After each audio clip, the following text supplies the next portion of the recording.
Los encutos, sangabilongo, son piezas religiosas que se entregan a cualquier persona, aun si no es palero.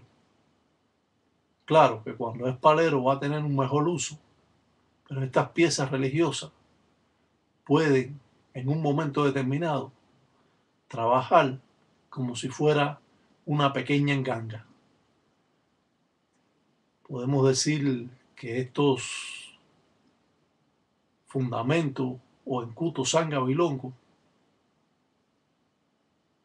sacos donde se guarda la brujería o piezas religiosas, son buenas para aquella persona que no quiere ser palero y sin embargo puede tener algo que lo proteja y aún se le enseña a realizar esta firma para que después, cuando la presente, pueda pedir en ella de esta misma forma que se le está presentando a ustedes.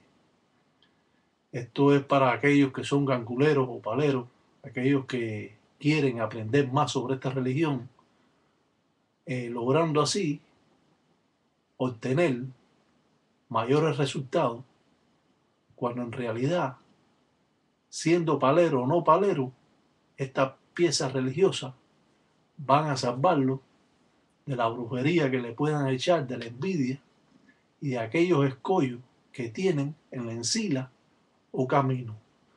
Estos son pequeños segmentos que estamos dando para que vean cómo es que funciona esta religión alante de los fundamentos o fuera de los fundamentos.